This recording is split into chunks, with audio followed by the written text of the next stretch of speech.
Olá, seja muito bem-vindo, muito bem-vinda. Essa é a nossa primeira teleaula da disciplina de Planejamento e Inteligência de Marketing.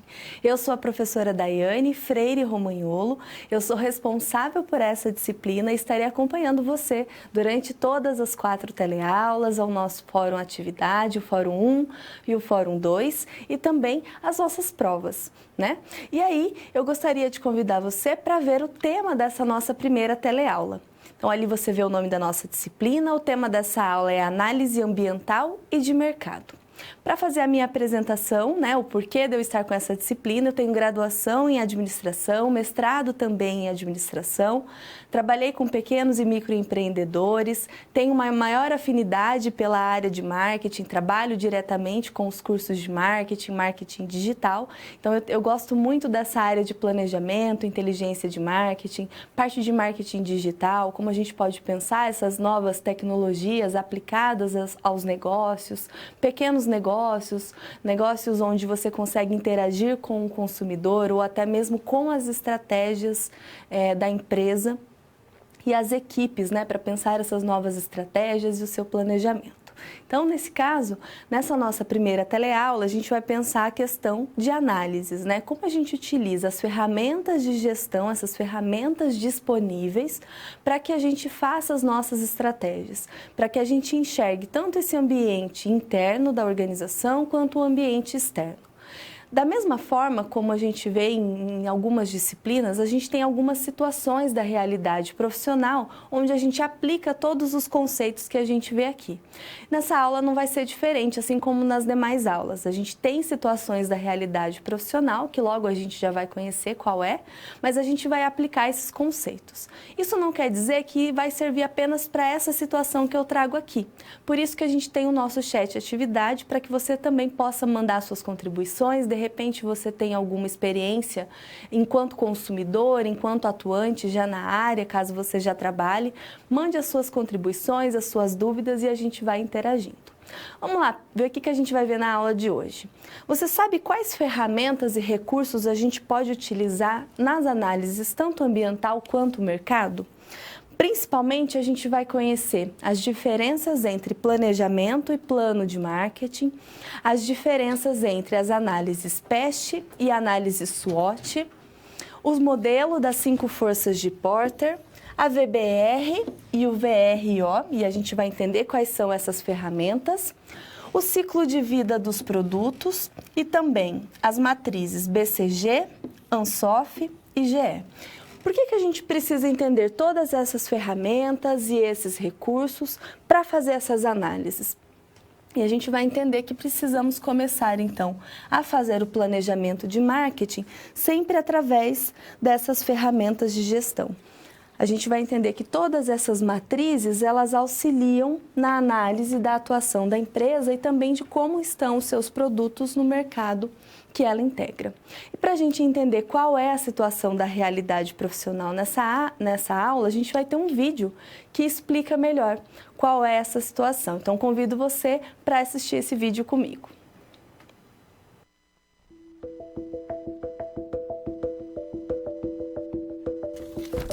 Imagine que você está desempregado há muito tempo, até que surge uma ideia: abrir uma loja que venda exclusivamente medicamentos genéricos. Foi exatamente o que aconteceu com a Cida, personagem das SPs dessa unidade.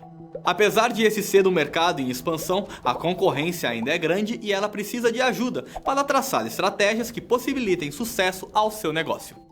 Para que você possa auxiliá-la, na primeira unidade de Planejamento e Inteligência de Marketing, vamos estudar análise ambiental e de mercado, passando por pontos como planejamento e plano de marketing, o modelo das 5 forças de Porter, a visão baseada em recursos, o ciclo de vida dos produtos e as matrizes BCG, ANSOF e GE, para analisarmos a atuação da empresa e de seus produtos no setor que ela integra. Vamos lá! Acesse seu livro didático e o material complementar que se encontra em seu ambiente virtual de aprendizagem.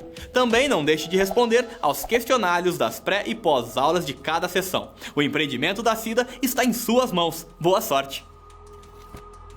Bom, Agora que a gente já conhece o nosso contexto e a nossa situação da realidade profissional, convido você a começar a conhecer todos os conceitos que contemplam essa aula.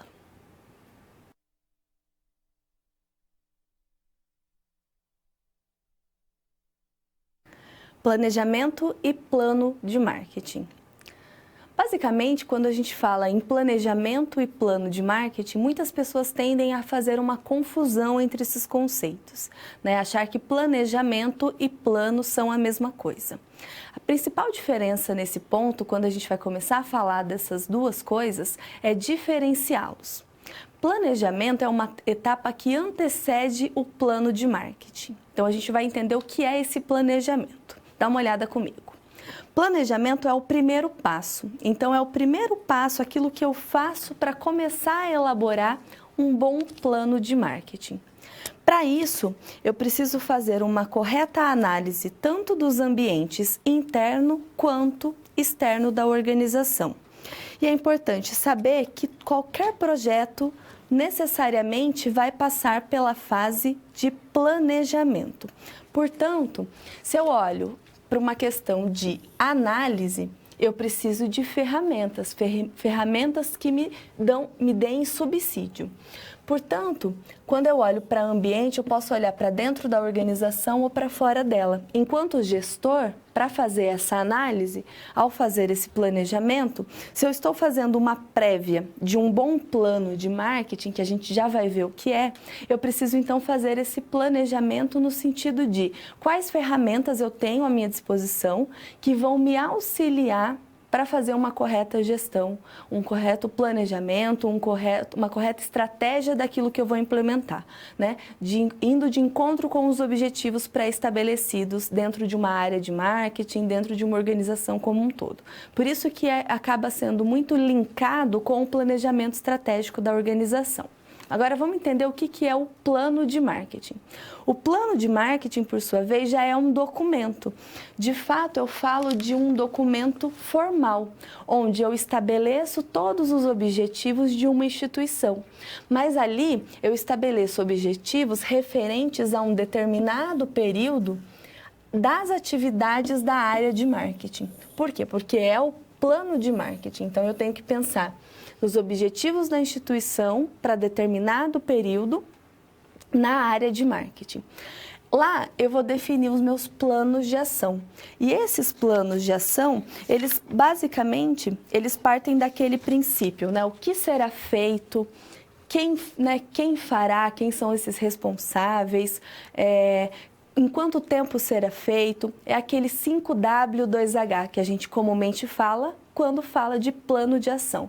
É quando a gente define o quanto será gasto, qual é o propósito disso frente aos objetivos. É ali que a gente coloca mesmo no papel uma formalização de todo aquele planejamento feito, ou seja, de toda aquela análise de ambientes, tanto interno quanto externo. Por isso que a gente pode voltar ali no slide só para a gente ver mais uma frase ali, ó, declaração escrita dos objetivos da empresa e também como eles serão atingidos, porque de fato é uma declaração escrita. Depois de todo aquele planejamento, você entrega um documento formal. E diante desse assunto, tem um vídeo bem interessante que vai mostrar mais de uma forma aplicada, uma forma bem prática, a importância tanto do planejamento quanto do plano de marketing para a organização. Vamos assistir.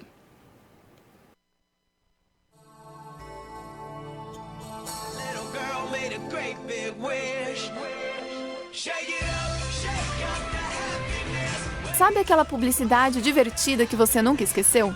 E aquele jingle que ficou na cabeça? Pois é, para que isso acontecesse foi feito o planejamento de marketing. Mas afinal, o que é esse planejamento? Olha, um bom planejamento de marketing é um planejamento que atenda à necessidade da empresa. Cada empresa ela tem as suas características, as suas individualidades, e um bom plano de marketing é aquele que é feito para atender essas necessidades e atingir os objetivos dessa empresa. As ações desenvolvidas pelo plano de marketing analisam o ambiente externo e interno da empresa, as ameaças e possibilidades para que se alcancem, então, os objetivos traçados. A principal matriz de qualquer plano de marketing são os 3 pilares, que é o produto ou o serviço em si, que vai ser vendido ou divulgado ou promovido, o objetivo da empresa em relação a esse produto ou serviço e o budget, né, que é o dinheiro disponível para esse investimento. Então, em cima desses 3 pilares, cria-se um plano gestor, vamos dizer, que é o que vai nortear quais são as ações que deverão ser feitas para que este objetivo seja atingido dentro desse budget estipulado. Para que se atinja o objetivo, alguns aspectos em relação ao produto ou serviço são levados em conta. E a análise é feita com a ajuda de pesquisas disponíveis. Principalmente a gente tem que entender muito bem o produto ou serviço, todas as especificidades dele. Então é um raio-x que a gente faz do produto. Hoje em dia existem os institutos de pesquisa que já estão aí há muitos anos. Hoje existem muitos softwares de monitoramento que também permitem esse tipo de informação. As próprias tendências mundiais, os estudos mundiais, a tecnologia, as inovações, todos esses geradores de conteúdo são levados em consideração. Claro que ainda tem a pesquisa qualitativa, focus group, que tudo isso é informação para nós, né? Mas as tendências mundiais, por exemplo, elas são fundamentais. Por fim, o Brasil é um país de tamanho continental. Possui diferenças culturais, de consumo, de acordo com cada região e costume. E nisso, o plano de marketing também deve estar preocupado. O Brasil é um país gigantesco, né? Ele é muito diverso, então a gente tem que analisar como é a cultura onde a gente vai atuar, porque dentro de um mesmo país a gente tem culturas diferentes, a gente tem gírias diferentes, objetivos diferentes, poderes aquisitivos diferentes. Então toda essa contextualização, ela é fundamental para que a gente possa pensar em qualquer atitude futura, né? E para que aquele objetivo seja atingido.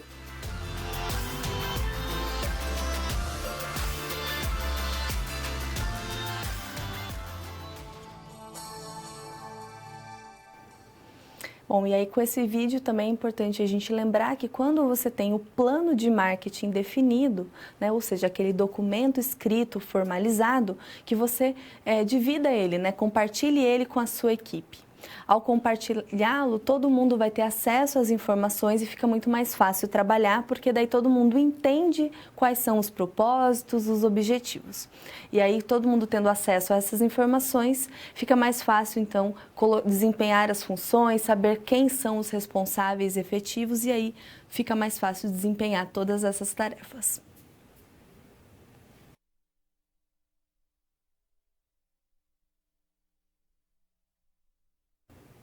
Análises PEST e SWOT. Essas duas análises, elas têm um ponto em comum, que é a questão da análise externa. Tanto uma quanto a outra, elas servem para os gestores analisarem o ambiente de fora da organização. Com uma diferença que a SWOT, ela também analisa o ambiente interno. Mas a gente vai começar falando da análise PEST. Olha lá comigo quais são os pontos que ela abarca. A análise PEST, ela tem esse nome porque ela tem as seguintes variáveis: política, econômica, social e tecnológica. A primeira é a questão política. Então, significa que, ao fazer a análise PEST, eu vou prestar atenção na questão política, porque a parte política é importante para a minha empresa. Principalmente a questão política, onde eu vejo a influência que o governo tem sobre as atividades financeiras da minha empresa. Tá? Então, olhar as ações governamentais sobre atividades financeiras da minha empresa. Aqui eu posso olhar para alguma lei, né, como é o caso lá da reforma previdenciária, que vai alterar alguma questão tributária que tem, né, que incide sobre aquilo que eu pago em relação aos meus funcionários, por exemplo. Então, está mexendo no bolso da minha empresa. Alguma ação lá feita dentro do governo que está impactando na minha empresa. Tá? Eu olho especificamente para ações de governo que acabam mexendo nessa parte mais do bolso, da parte financeira da minha organização. Significa que, ao fazer essa análise PEST, eu estou olhando para esse ambiente externo para algumas variáveis, alguns pontos importantes que, com certeza, embora estejam no ambiente externo, impactarão diretamente na minha organização. Então, a primeira é a questão política, daí a gente tem a econômica. Qual que é a econômica? A econômica é onde mostra o crescimento econômico, de fato, né, se a economia está em ascensão, se eu estou em recessão, se ela não está muito aquecida. A taxa de inflação, de juros, ou seja, né, os preços estão elevados, como estão esses preços, entre outros fatores relacionados ao setor econômico.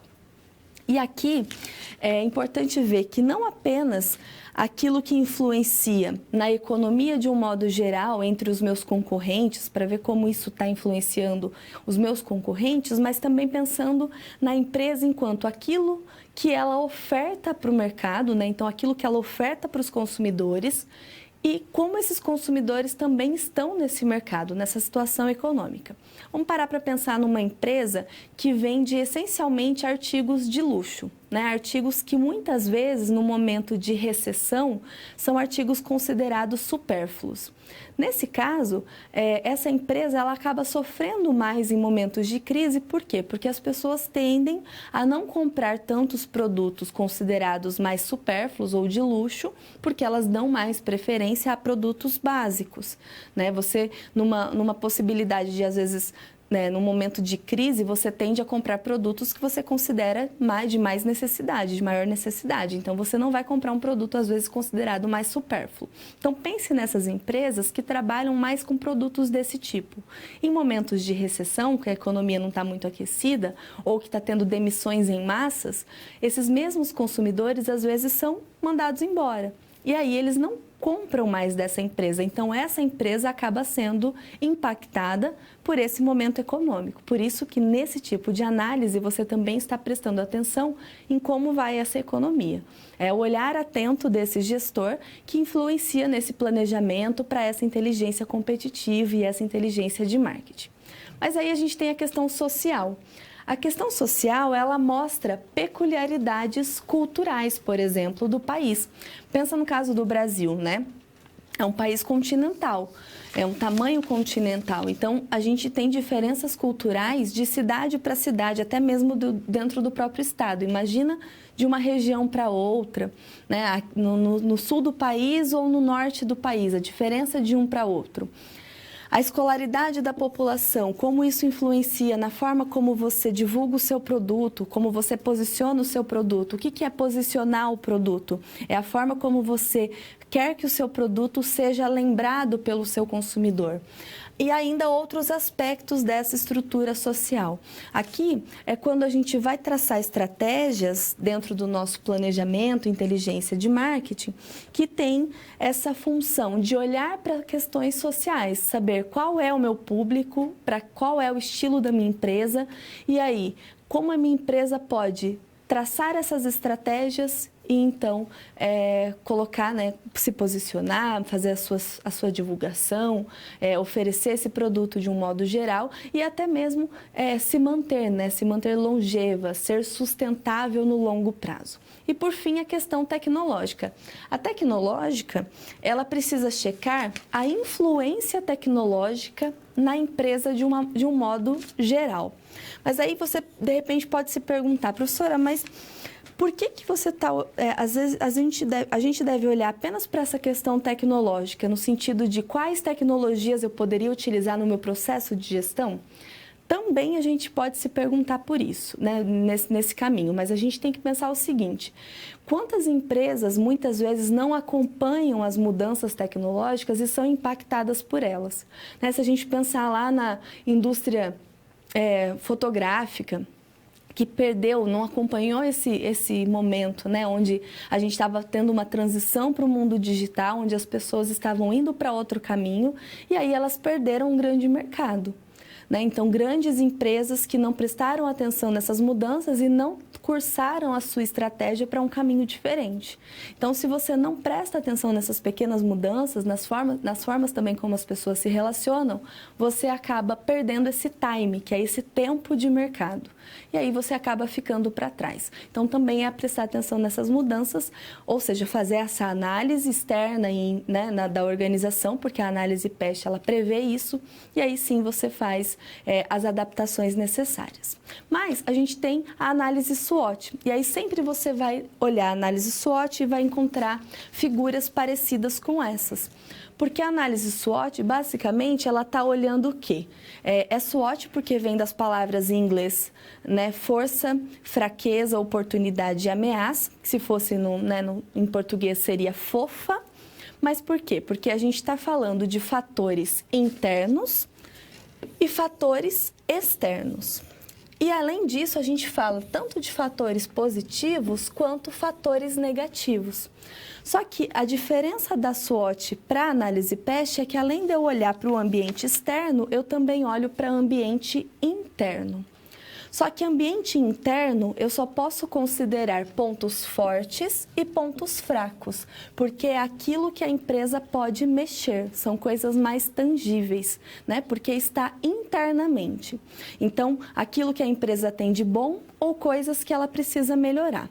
Agora, oportunidades e ameaças não, isso são sempre fatores externos, tanto situações atuais ou potenciais, que permitem com que ela concretize os seus objetivos, então ela sempre deve explorar essas oportunidades, ou ainda as ameaças, né? Situações desfavoráveis que acabam comprometendo os objetivos da empresa. E aí, nesse caso, permite que ela trace alguns cenários, porque se ela for impactada muitas vezes por essas ameaças, ela precisa ver o que ela vai fazer para retomar ou então para refazer esse caminho e então tomar as devidas providências. Então essas são as duas ferramentas de análise muito utilizadas, principalmente para análise externa, e aí a SWOT, porque considera pontos fracos e pontos fortes para análise interna.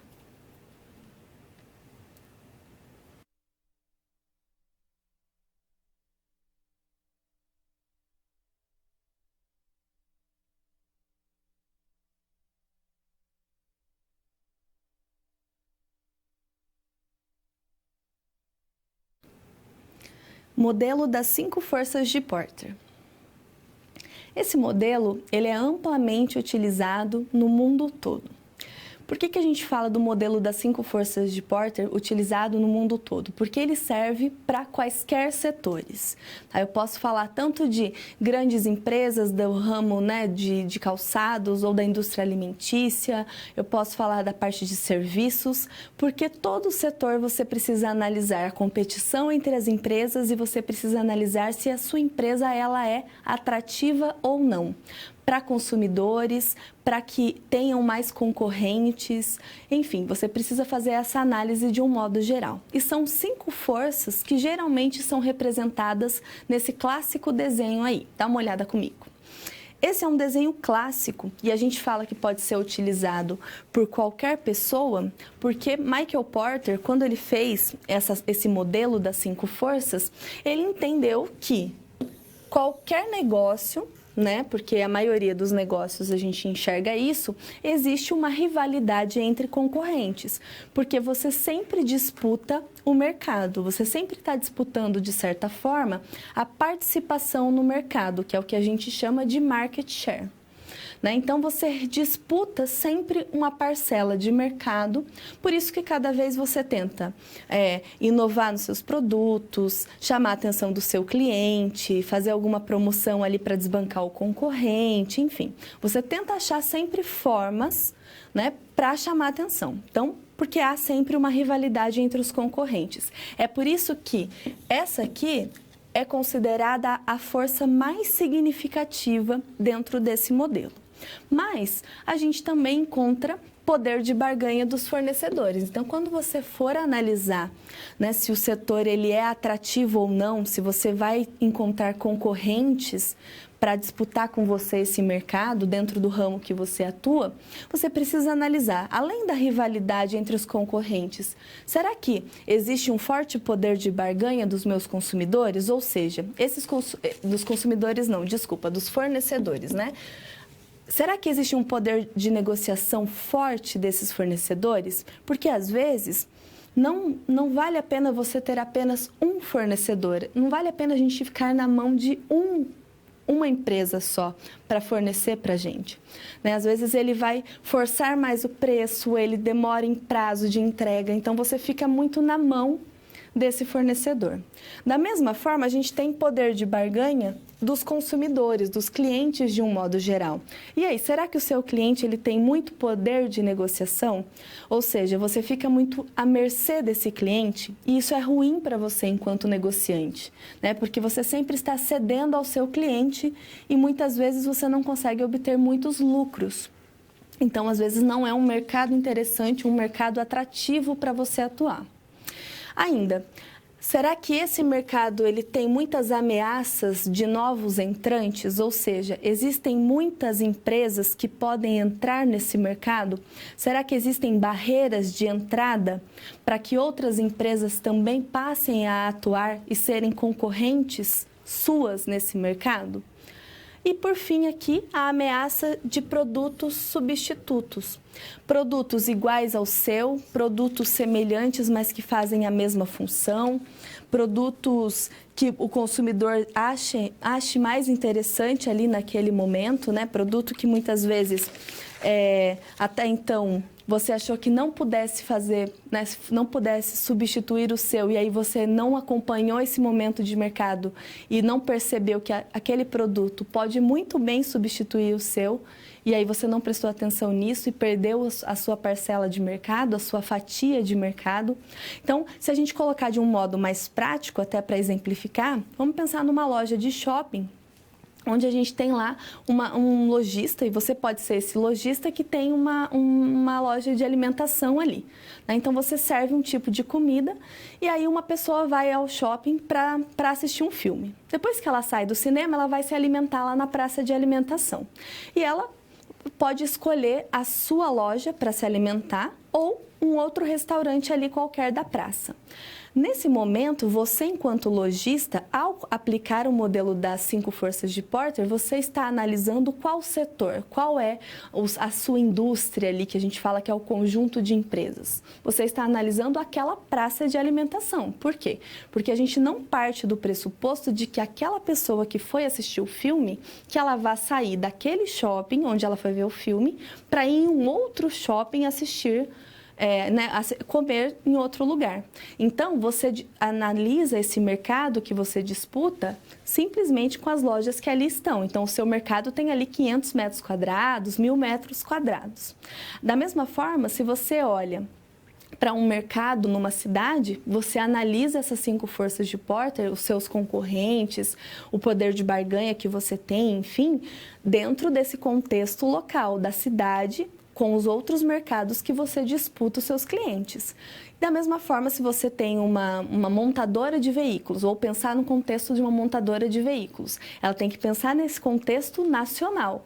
Ela tem que olhar para todas as montadoras que atuam no contexto nacional, às vezes até as montadoras que importam, né, que pegam carros e vendem no mercado nacional. Por quê? Porque elas podem vender para qualquer lugar do país. Então, sempre você precisa aplicar todo esse contexto dentro desse modelo. Por isso que ele vai servir para qualquer empresa, desde que você considere esse modelo.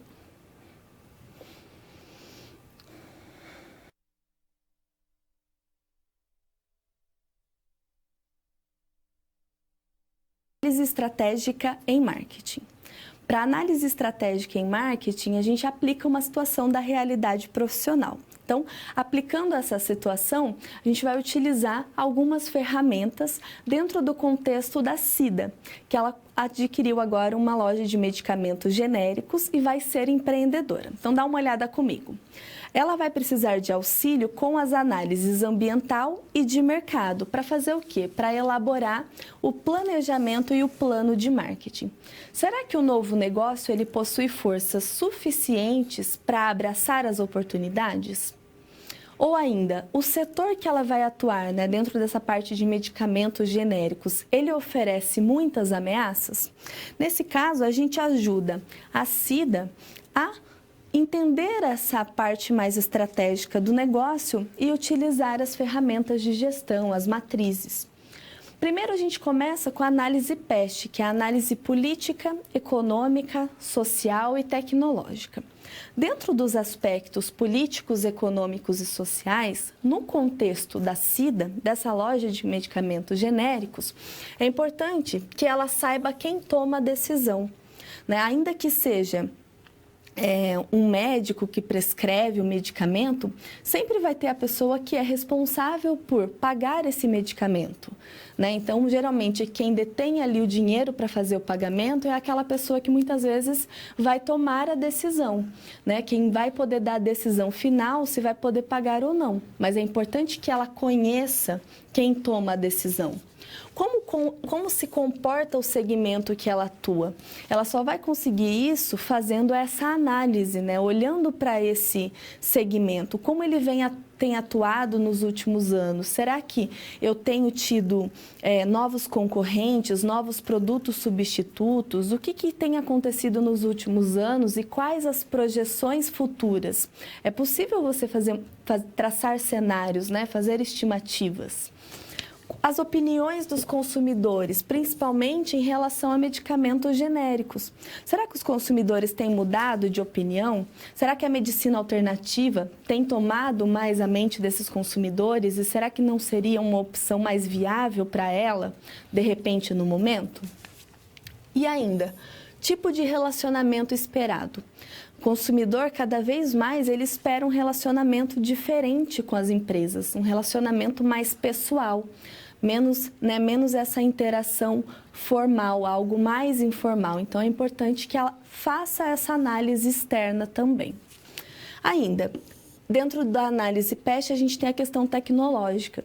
Então, para o negócio dela, a gente consegue pensar novas formas de controle de estoque. Se a gente olhar aqui é uma farmácia, então, de medicamentos genéricos, eu preciso pensar em estoque, a questão de controle de qualidade, controle do lote, do prazo, né, da correta, da guarda correta desse medicamento, parte de atendimento ali no caixa que influencia tanto no relacionamento com o cliente quanto no sistema ali utilizado, monitoramento das redes sociais. Hoje, cada vez mais, as pessoas elas interagem a partir dessas ferramentas, né, essas tecnologias de interação nas redes sociais online. Então, é importante que ela identifique também como esses consumidores têm interagido, se de repente algo é lançado ali e ela não acompanhou essa mudança, para que ela também tenha um acompanhamento melhor desse mercado. É importante a gente ver para que isso não deixe, para que isso não passe despercebido no caso da Cida.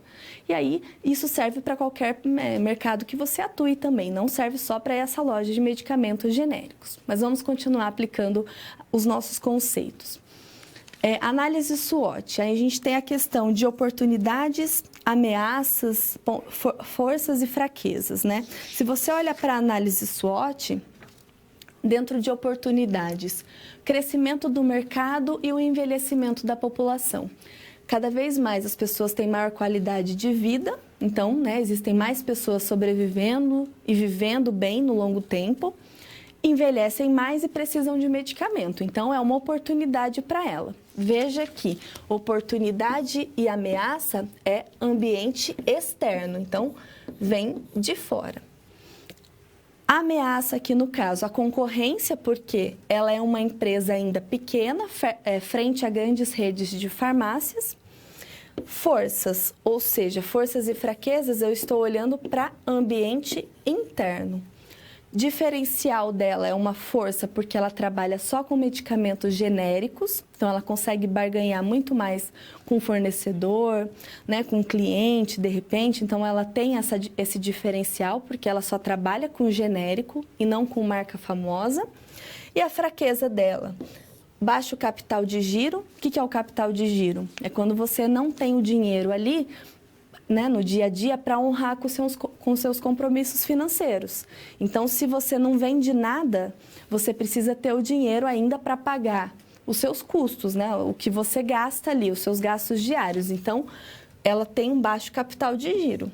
E a marca que ainda não está na memória dos consumidores, a marca da empresa, o nome da empresa dela. Então, ela precisa melhorar e fortalecer essa marca. Olhando para a questão do modelo das 5 forças de Porter, a gente consegue aplicar também. Então, a primeira força, se a gente olhar, ameaça de novos entrantes. O que a Cida pode entender como alguma ameaça de possíveis novos concorrentes? Se ela olhar para esse mercado, será que existem barreiras que vão bloquear ou pelo menos dificultar a entrada de novos concorrentes nesse mercado? A gente enxerga que no caso da loja de medicamentos genéricos ou de uma farmácia, de repente com produtos substitutos, o acesso é um pouco mais dificultado, porque nesse setor é preciso fazer altos investimentos em estoque, por exemplo, porque você precisa de uma variedade de produtos, então você tem que ter um estoque maior. O aluguel, se você precisa de um estoque, a gente precisa de um espaço maior e isso implica num aluguel, porque às vezes o espaço é mais caro. Colaboradores especialistas, porque se você tem uma farmácia, você precisa do farmacêutico, porque senão você é autuado pelo conselho de farmácia. Então, são pontos para a gente prestar atenção. Poder de barganha dos clientes. A gente sabe que o poder de negociação aqui dos clientes é razoável. Por quê? Porque medicamentos são indispensáveis. Se a gente precisa de medicamento, se o médico prescreve esse medicamento, a gente tem que pegar, independente se a gente quer ou não naquele momento, né? Claro que a gente tem ainda algumas alternativas, mas nem sempre a gente consegue fugir. Então, não tem muito no que negociar. Então, o cliente, ele às vezes consegue negociar num orçamento, né, naquele preço, mas ele não consegue fugir muito. A rivalidade entre os concorrentes, que é a força mais significativa do modelo. A gente entende que, no caso da Cida, ela é alta. Por quê? Porque há um grande número de varejistas atuantes nesse setor, as grandes redes de farmácia. Portanto, a Cida, por ser um negócio ainda pequeno, em fase inicial, ela precisa focar naquilo que ela tem de diferente, que é de fato a oferta de valor. É aquilo que vai fazer o cliente escolher o negócio dela e não o concorrente. Poder de barganha dos fornecedores. O que é? O poder de negociação desses fornecedores. É um poder razoável, mas por que não é tão alto assim? Porque os varejistas, por serem muitos, eles têm muita força. Então, eles conseguem, de repente, trocar de fornecedor ou diminuir a compra de determinado fornecedor. Então, esse fornecedor não tem tanta força. E, por fim, a ameaça de produtos substitutos, embora ela exista, ela não é tão alta. Por quê? Porque a gente sabe que remédio é uma coisa que sempre vai surgir, porque existe há muito tempo e sempre vai existir, né? Mesmo que existam novas formas de cura, ainda que não seja o caso dos genéricos. Então, por que a gente aplica esses modelos? Por quê?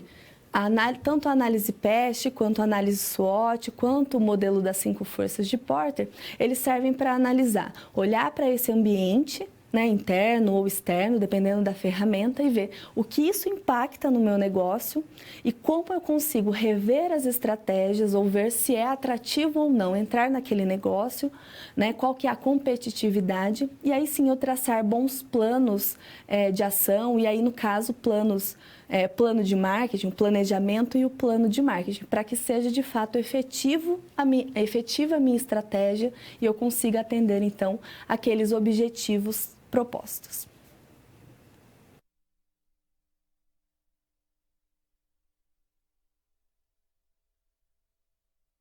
Nosso momento de interação, eu proponho uma questão. Então, se você consegue entender todos esses conceitos que a gente viu, eu quero que você pense na nossa SWOT. Dá uma olhada aí nessa questão comigo.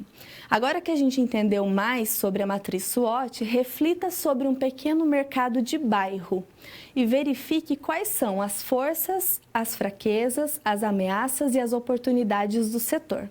O que eu quero que você lembre aqui é que se a gente está falando de força e fraqueza, eu estou olhando para dentro desse pequeno mercado de bairro, e de oportunidades e ameaças, eu estou olhando para fora desse pequeno mercado de bairro. Lembrando sempre de aplicar esse contexto, tá? Então, manda suas contribuições, que é o nosso momento de interação, e aí eu quero ver o que você escreve, o que você mandou, o que você entendeu desse momento da aula, para a gente bater um papo. Até já!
Bom, já chegou uma contribuição. Já chegou uma contribuição, achei que vocês não fossem mandar nada, eu já estava triste aqui, ia deixar para o final. Mas já recebi aqui do Polo de Santa Catarina. Forças, proximidade com o cliente, né? Então, no caso, é uma força porque você escolheu se instalar naquele local, mas também é uma oportunidade, né? O fato do cliente estar próximo, então a gente consegue trabalhar nessas duas frentes, perfeita colocação. A fraqueza, o poder de negociação com os fornecedores, e muitas vezes é uma fraqueza a questão de você não conseguir negociar, até por ser um mercado pequeno, às vezes a gestão ali é um pouco mais, né, familiar, às vezes você não tem tanto aquele trato com a coisa, né, então acaba sendo mais dificultado, mas isso dá para ser melhorado no processo de gestão. Oportunidade, conhecer melhor os clientes, isso também é um ponto forte do negócio, porque você consegue conhecer os seus clientes, então isso é possível trabalhar, mas é uma oportunidade a questão de você, de repente, por estar localizado naquela região, você ter acesso a esses clientes, pensando ali na questão mais externa. E aí, a ameaça é a questão de vender fiado, né? Porque daí você tem a questão de novos entrantes. Nesse caso, se a gente conseguir trabalhar a questão de novos entrantes, realmente é uma ameaça, porque grandes mercados, né, grandes redes acabam tomando, isso realmente é uma grande ameaça. E a venda fiado, a gente pode ver que às vezes é uma fraqueza. O próprio negócio, por vender fiado, ser um negócio pequeno, acaba se perdendo ali nas contas, né? E é muito comum isso no mercado de bairro. Então, são os alunos do Polo de Chapecó, em Santa Catarina. Então, muito obrigado aos alunos, muito obrigada ao Polo de Chapecó, aos alunos, pela contribuição. Acho que a gente não recebeu mais nenhuma contribuição, então, por enquanto é isso. Caso venha mais alguma, no nosso último momento de interação, eu falo, tá certo? Vamos dar continuidade ao nosso conceito, então, mas agradeço muito a sua contribuição, tá? Obrigada ao Polo de Santa Catarina, muito legal a colocação.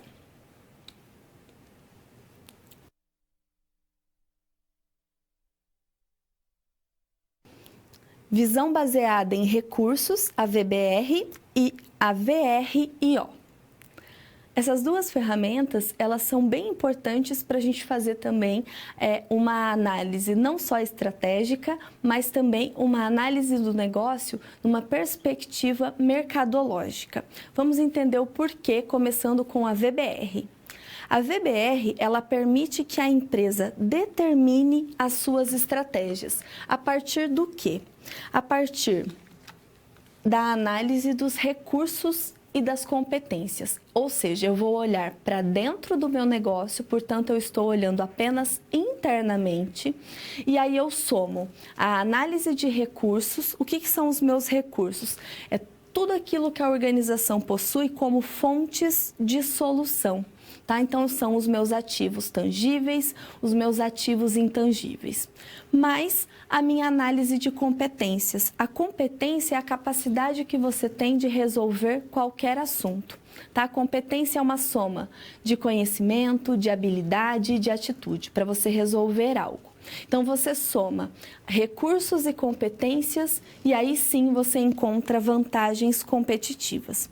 Quando você utiliza a questão dessa análise, que é a VBR, você checa se você tem grandes trunfos internos. Se comparado, de repente, a outras empresas, se ali dentro você encontra recursos suficientes para serem considerados grandes vantagens competitivas, trunfos internos de fato.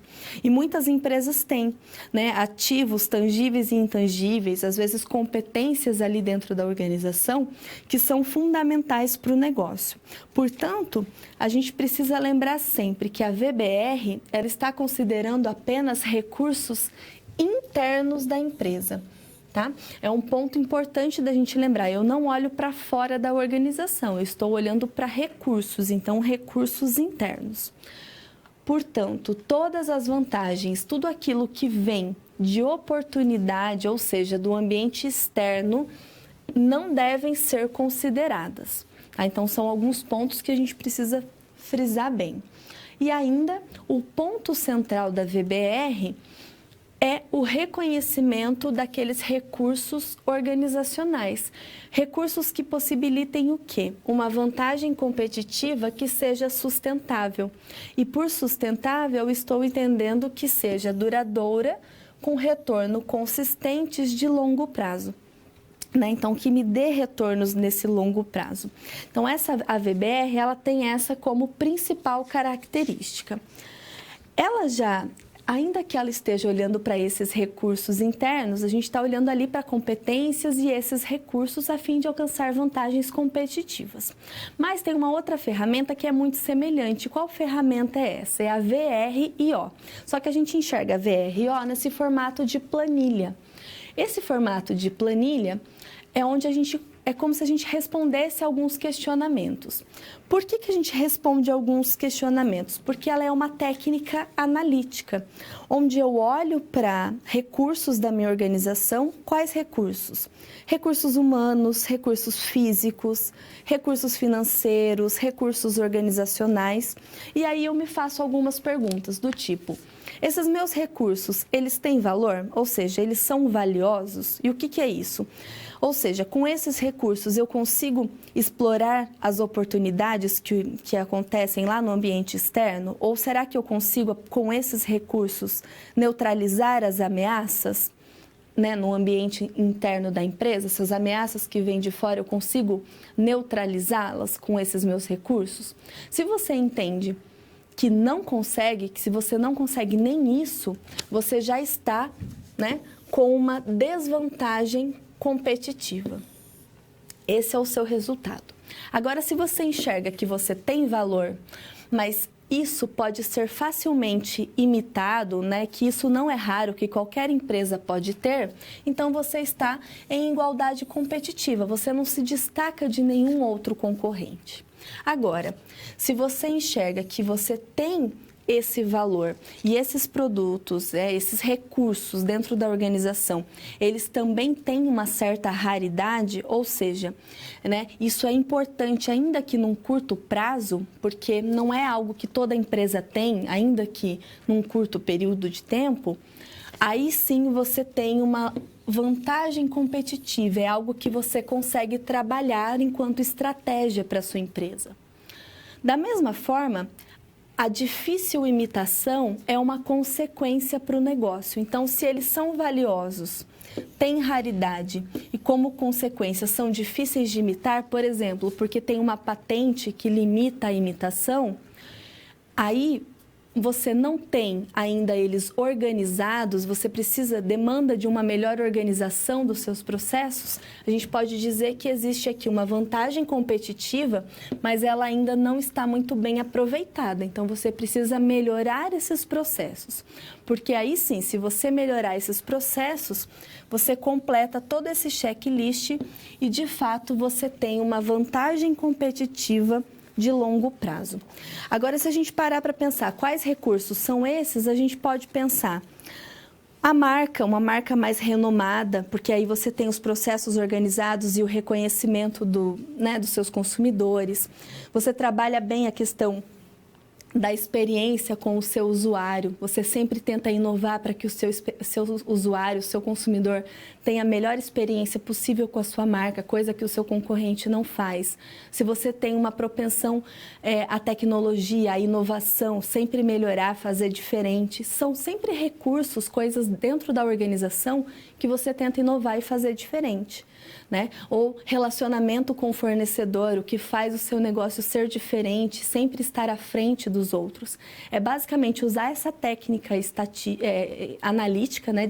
Que é o VRIO, e aí você aplica isso e se pergunta: são valiosos? Têm raridade? São difíceis de imitar? Qualquer pessoa poderia copiar? E, principalmente, são organizados? Eu consigo manter isso ao longo do tempo? Se você diz sim para tudo isso, então você tem essa vantagem competitiva de longo prazo. Dá uma olhada ali.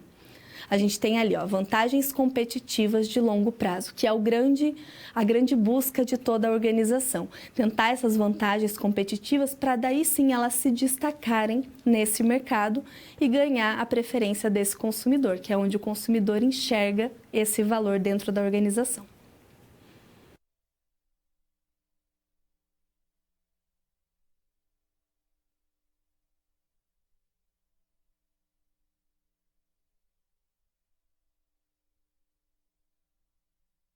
ciclo de vida dos produtos e a matriz BCG. É importante a gente conhecer tanto o ciclo de vida dos produtos quanto a matriz BCG, porque a gente precisa de um para entender a outra. Por isso que a gente vai entender o que é esse ciclo de vida dos produtos primeiro. Basicamente, qualquer produto, para ser introduzido no mercado, ele precisa previamente passar pela fase de desenvolvimento. Tá? Esse produto, ao ser desenvolvido, ele é introduzido nesse mercado. Todo produto, de um modo geral, né, a maioria desses produtos, na fase de introdução, é comum ter um baixo crescimento nas vendas. Né? Por quê? Porque ainda as pessoas não conhecem esse produto, então eles encontram-se aqui nessa fase de introdução. Por isso que a gente começa aqui mais baixinho, né? A fase de lucro e de venda. Os lucros são mais baixos, né? A gente tem lucros mais baixos e vendas mais baixas. A partir do momento que as pessoas conhecem o seu produto, que você melhora a sua divulgação, passa a investir mais em divulgação, o seu produto ele entra numa fase de crescimento. Ao entrar nessa fase de crescimento, a gente já tem uma rápida aceitação por parte desses consumidores. Então, você já vê uma melhora significativa dos seus lucros. Depois de um período onde a maioria dos produtos acabam ficando, né, se a empresa consegue manter os seus processos, é a parte de maturidade, essa fase de maturidade. Por quê? Porque aqui é onde há uma baixa no crescimento. Por que há uma baixa no crescimento? Porque a maioria dos consumidores já conheceu o seu produto, já aceitou. Né? Você não consegue encontrar mais novos mercados, né? É muito mais difícil você entrar em novos mercados porque a maioria das pessoas já conhece os seus produtos. Então, os lucros, eles acabam dando uma estabilizada. Você acaba mantendo ali uma média. Um exemplo disso é a Coca-Cola. Né? A Coca-Cola, o refrigerante Coca-Cola, muitas pessoas já conhecem, né? Quase toda a população do mundo já conhece a Coca-Cola. Então, eles, a não serem novos produtos, eles não inovam muito mais. Então, eles precisam só manter a memória, a lembrança do consumidor. Mas a maioria já tem aceitação. Então, eles têm a estabilidade ali do lucro, eles mantêm aquele preço, mas as vendas estão mais estabilizadas. Mas, se você não presta atenção muitas vezes, o seu produto ele pode entrar numa zona aqui de declínio. O que é essa zona de declínio? Que ao longo do tempo, esses lucros eles acabam caindo, você é tomado pela concorrência, por produtos substitutos, e aí acabam com vendas vertiginosas, as vendas acabam caindo, os lucros desaparecem e você é obrigado a rever a estratégia. E muitas vezes você acaba perdendo esse produto sai do mercado ou até você acaba perdendo a empresa. Nesse sentido, entendendo o ciclo de vida dos produtos, a gente entende a matriz BCG. E por que a gente entende a matriz BCG? Porque entender o ciclo de vida dos produtos, basicamente, é utilizar a matriz BCG também, só que de uma forma mais ilustrativa, né? Com figuras onde a gente consegue resumir a estratégia dentro de uma ferramenta mais visual. Mas vamos entender o que é essa ferramenta. A matriz BCG, ela foi criada por esse grupo, né? O Boston Consulting Group. Ela analisa o crescimento do setor e a participação da organização do mercado, ou seja, a fatia que ela tem desse mercado, o market share.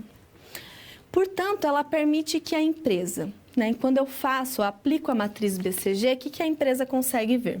Ela revê os investimentos, vê se ela está fazendo ou não bons investimentos. Ela consegue ver ou rever a divulgação promocional, saber se ela deve aplicar ou não essa divulgação promocional em tal produto ou em determinados produtos, ou até mesmo se vale a pena descontinuar um produto ou uma linha de produtos ou uma unidade de negócios. O que é a unidade de negócios? É aquela linha específica de produtos ou uma unidade específica dentro de uma empresa, que ela é dedicada, né, para uma linha específica de produtos dentro de uma organização maior. Então, ela também permite, a BCG, que você compare os seus produtos e a sua unidade de negócios interna e externamente. Faça escolhas estratégicas e estude tendências. Então, essa BCG, a gente sempre vai encontrá-la, de um modo geral, nessas imagens, né? A gente vai olhar para o crescimento de mercado, que pode ser baixo ou alto. Então, existem um mercado que está crescendo, poucos consumidores, muitos consumidores, e a sua participação nesse mercado. Né? A sua empresa vende para muita gente ou vende para pouco? Você tem mais concorrentes ocupando esse mercado ou menos? Qual que é a fatia que você ocupa? Então, a participação relativa do mercado, ela é alta ou ela é baixa? Basicamente, quando a empresa faz essa análise, ela quer identificar se os seus produtos, ou um produto específico, ou a linha de produtos, se eles estão numa uma parte de questionamento, ou seja, se eles estão numa baixa participação de mercado, embora seja um mercado em crescimento. Então, mesmo que seja um mercado em ascensão, eu não consigo ocupar uma boa fatia desse mercado. Então, eu preciso rever a minha estratégia. Para quê? Para que esse produto possa virar um produto estrela. Então, de repente, eu invisto mais em estratégias de divulgação para que ele passe a ocupar mais uma fatia desse mercado, para que ele ocupe mais espaço nesse mercado.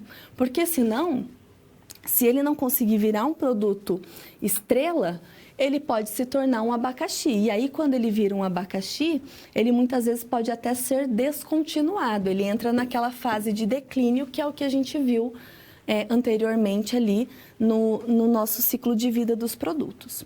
E a vaca leiteira, ainda que seja um crescimento baixo do mercado, porque aqui seria aquela fase de maturidade, é quando você tem uma participação alta, porque aqui o seu produto ele tem uma boa maturidade, mas as pessoas já conhecem o seu produto. E a imagem da vaca leiteira, ela vem por quê? Porque é a que mais dá lucro para a empresa, né? É a maior fonte de receita da sua empresa. Então, essa é a grande diferença no caso. É importante a gente ver como o ciclo de vida dos produtos, ele se encaixa perfeitamente dentro da matriz BCG. Só que aqui a gente está olhando tanto para o crescimento desse mercado e a participação que você tem nele.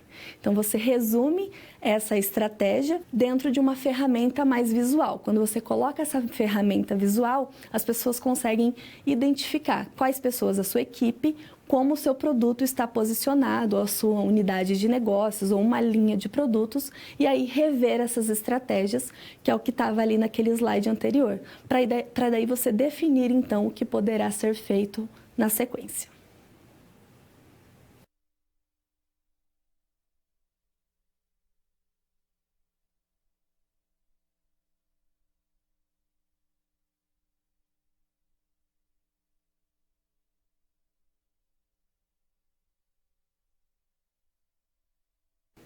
Matriz de Ansoff e matriz GE. Essas duas matrizes, elas são amplamente utilizadas porque elas têm pontos em comum, assim como olhar a questão de expansão, diversificação empresarial e o que você pode rever também dentro da estratégia de atuação do negócio. Vamos conhecê-las. A matriz de Ansoff, basicamente, ela trabalha com duas perspectivas, produto e mercado, ou seja, aquilo que eu oferto, meu produto, meu serviço, e o mercado, que é quem compra, meus consumidores. Tá? Então, eu trabalho numa perspectiva de produto e mercado, tanto de serem novos, né, começaram agora um produto novo ou um mercado novo, um novo grupo, um novo nicho de consumidores, ou produtos e mercados que já existam. Né? Eu já estou vendendo lá para um segmento que já exista ou um tipo de produto que já é muito comum no mercado. Então, basicamente, são essas duas vertentes aqui.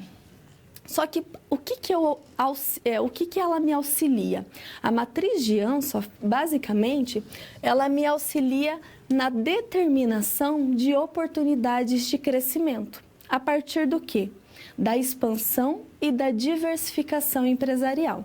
Então, ela me auxilia na criação de oportunidades. É aqui que eu vejo quais estratégias seriam interessantes para eu criar oportunidades para aquilo que eu preciso dentro da organização. Então, olhando para uma perspectiva de mercado, se eu tenho um mercado que já existe, com um produto que já existe, e aí a minha empresa vai se aventurar nesse mercado onde já tem produtos existentes com pessoas que já compram esse tipo de produto, eu preciso de estratégias de penetração de mercado. De repente, colocar um preço mais baixo ali para que essas pessoas, então, resolvam comprar o meu produto para conhecer a minha empresa. Mas, se eu tenho um mercado novo e um produto que já existe, e eu estou tentando oferecer esse produto para pessoas que até então não conheciam, então eu preciso desenvolver esse mercado, fazer com que essas pessoas conheçam esses produtos. Então, eu entro com estratégias de desenvolvimento desse mercado. Né? De repente, trabalhar com algumas estratégias de uma melhor divulgação, de uma melhor amostra grátis, de eventos, coisas do tipo. São estratégias possíveis. Ainda, se eu tenho um produto que é novo, mas eu vou colocar num mercado que já existe e eu estou tentando lançar um produto novo, mais inovador ali dentro daquele mercado, então, em vez de desenvolver o mercado, eu já preciso desenvolver o quê? O meu produto. Eu já tenho que trabalhar nesse produto, explicar os requisitos desse produto, o que ele tem de diferencial, por que esse mercado deveria escolher esse produto e não um outro produto, por exemplo, substituto. Né, um outro produto que até então ele utilizava. E, por fim, se eu tenho tanto um mercado quanto um produto no qual ambos são novos, então eu preciso diversificar. Eu preciso tentar estratégias que diversifiquem, né, que tentem ao máximo criar as oportunidades, buscar essas oportunidades. E aí eu uso os recursos disponíveis dentro do marketing. Mas essa é a matriz de Ansoff. No caso, eu preciso pensar na matriz GE. A matriz GE, também conhecida como McKinsey, e a gente já vai ver na sequência, ela já olha para a questão de fazer ou não investimentos. Quais são essas estratégias de você colocar investimento, né, de colocar dinheiro dentro da organização? Dá uma olhada. A matriz GE, ela vai estudar o portfólio de produtos ou ainda as unidades de negócios. Para quê? Para que a empresa consiga optar por aquilo que mais responda aos seus pontos fortes. Então, de repente, você fazendo o estudo do seu portfólio de produtos, você vê aquilo que dá mais resultado. Aquilo que dentro das suas características é o que dá mais resultado, que mais responde. Ou ainda, desenvolva estratégias de crescimento, realoque recursos, né, para que você cresça e também para que você, às vezes você investe, mas você não coloca bem os seus recursos de uma maneira eficiente, né, ou seja, que de fato consiga fazer mais com menos ou eficaz, que atinja os objetivos, então que você atinja os resultados esperados. E também essa matriz GE, quando você faz o estudo dela, você consegue tomar decisões estratégicas. Se a gente comparar a matriz GE com a matriz BCG, qual que é a BCG? A BCG é aquela que tem a estrela, a vaca leiteira, o abacaxi e o ponto de interrogação. Então, se a gente compara a GE com a BCG, a GE ela vai analisar o crescimento do setor e não apenas se ele é atrativo ou não. Por isso que alguns estudiosos acabam avaliando a matriz BCG como uma evolução, a matriz GE como uma evolução da matriz BCG. Tá? Então, eles acabam colocando ela como um ponto a mais, como uma evolução, mas ambas são amplamente utilizadas e devem ser utilizadas. Então, aqui, o que a gente avalia basicamente? A atratividade da indústria, ou seja, né, do setor, se o setor é atrativo ou não, e a força do seu portfólio de produtos ou de uma unidade de negócios dentro da organização que trabalha com produtos específicos. Basicamente, a gente olha se o seu produto, né, se essa produto ou linha de produtos está posicionado aqui nesses pontos verdes, você deve investir. O investimento é seguro, você deve optar por crescer, fazer esses produtos crescerem. Então, aqui, o ideal são as estratégias mais agressivas, fazer investimentos. Agora, se fazendo essa análise, você identifica que o investimento aqui é seletivo, ele encontra-se nessa zona aqui baixa ou mediana, muitas vezes, nesse caso, você deve ser mais cauteloso.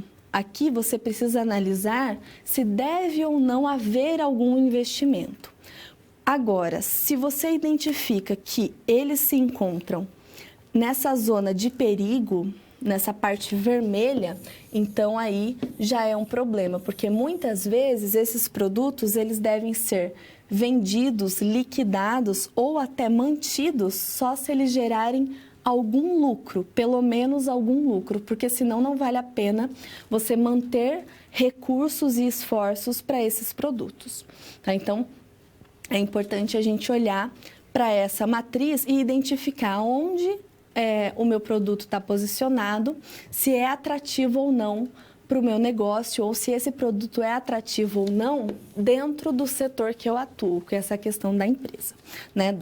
E aí a gente olha também, dando um exemplo mais prático, se a gente vê uma empresa que atuava no setor de filmes fotográficos, e aí ela não tinha mais força competitiva porque ela não investia mais em novas saídas para esse setor.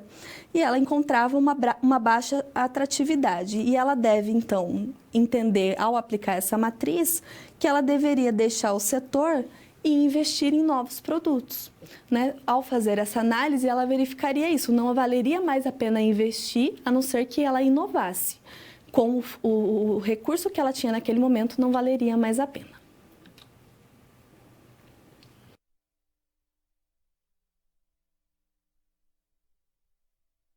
Compreendendo as vantagens competitivas do negócio. Esse momento de resolução da situação problema traz para nós o caso da Cida, que ela comprou uma loja de medicamentos genéricos, vai atuar como empreendedora. Então, vamos ver o caso dela. A gente auxilia a Cida a compreender as vantagens competitivas do seu negócio a partir dos recursos e das competências que ela possui internamente. E ainda, a gente deve ajudar o seu empreendimento com as análises estratégicas a partir das matrizes. Então, qual que é a grande vantagem competitiva do negócio da Cida? A gente pode dizer que é o segmento dela, né, o nicho de mercado, porque ela atua apenas com medicamentos genéricos. Será que os concorrentes da Cida terão o mesmo poder de barganha na compra de genéricos? Se a gente olhar que ela vende apenas genéricos, eles não terão o mesmo poder de barganha. Por quê? Porque o volume de compra ele acaba sendo maior que o da concorrência, uma vez que o foco dela é exclusivamente no mercado de genéricos. Usando a VRO, que é a questão de recursos valiosos, de difícil imitação, de raridade e a questão de organização, como esses produtos estão posicionados? Eles são reconhecidos, né? Então eles têm valor nos próprios produtos, nos recursos, por quê? Os recursos que ela tem ali, os medicamentos, por exemplo, há um valor embutido porque medicamentos são importantes. É difícil a imitação porque há um uso de patentes na questão dos laboratórios, então é difícil essa imitação porque a patente limita isso, o que consequentemente leva à raridade por conta disso. Só que não tem processos organizados, porque ela ainda está numa fase de ajustes, de estruturação, porque ela está começando o seu negócio. Por isso que a gente pode dizer que, usando a técnica ali analítica, o negócio da Cida encontra-se ainda numa fase, num resultado de vantagem competitiva não aproveitada, porque ele ainda não tem os seus processos organizados, né? Então, ainda que ela precisa melhorar para que, de fato, essa vantagem competitiva seja aproveitada. Na questão do ciclo de vida dos produtos, os medicamentos genéricos, eles se encontram numa fase de maturidade, onde as pessoas já conhecem a existência desse medicamento e ela não precisa fazer tantos investimentos para mostrar os medicamentos. No caso, ela poderia fazer investimentos para que as pessoas conhecessem a farmácia dela, a loja dela, frente às grandes redes farmacêuticas que ela tem na cidade. Na matriz BCG, o que a gente identifica? Que há um mercado em crescimento, né? Então é um mercado em expansão, que as pessoas envelhecem e acaba, então é um mercado em alta. Só que a participação do negócio da Cida ainda é baixa. Então vai posicioná-la aqui nessa questão de questionamento, o que obriga com que ela faça, então, algumas estratégias para tornar esse produto um produto estrela, né? Que a marca dela seja conhecida, porque senão o negócio dela acabaria ficando inviável, né? Ou ainda que fizesse o produto dela se tornar aqui um produto que desse boas fontes de receita, mas não um abacaxi. Na matriz de Ansoff, a gente identifica que o produto dela, o mercado dela é um mercado tanto atual quanto um mercado novo para pessoas que ainda não conhecem o genérico, só que o produto é um produto já conhecido. Então, ela tem que trazer estratégias de penetração de mercado, mas também precisa desenvolver esse mercado para pessoas que ainda não compram genéricos. Então, de repente, ela poderia fazer promoções, né, que dariam retornos de curto prazo, fazer um sistema de distribuição mais agressivo, que daria retornos de longo prazo, e focar no diferencial, que seria esse bom relacionamento com esses clientes regulares. Na matriz GE, a gente identifica que a atratividade é alta, porque é crescente a demanda de medicamentos, e a força dos produtos é média, porque ela ainda não consegue competir com grandes redes, mas o que ainda dá uma questão de investimento seguro. Então, para o caso da Cida, ainda é seguro investir, tá? Então, a gente identifica que todas essas matrizes são possivelmente aplicadas numa situação da realidade profissional.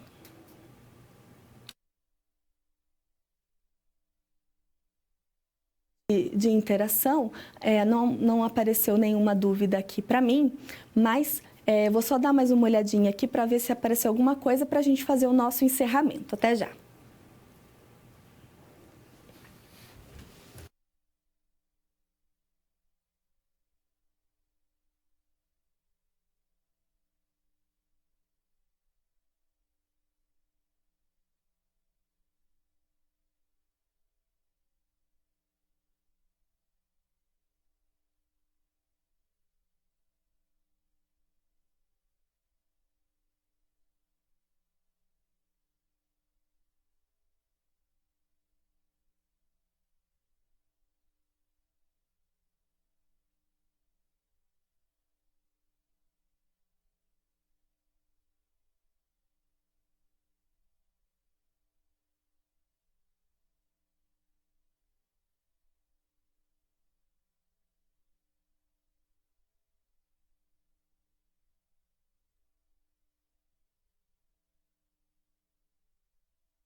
Bom, não veio nenhuma pergunta aqui, mas eu vi ali que tem um polo, né, que colocou para mim, só não consegui ver o polo aqui, se depois o tutor puder mandar, fazendo favor, que agradeceu, né, que os alunos estão felizes, então muito obrigada, eu espero que vocês tenham gostado. Polo de Chapecó, então Santa Catarina foi o polo que contribuiu também, muito obrigada pela participação. E nas próximas aulas, mandem perguntas, né, vamos contribuir, eu sei que hoje vocês têm prova, a gente não consegue, mas vamos contribuir porque é bem interessante a participação e eu gosto bastante, tá? Espero que vocês tenham gostado do nosso conteúdo. Vamos fechar, então, a nossa aula?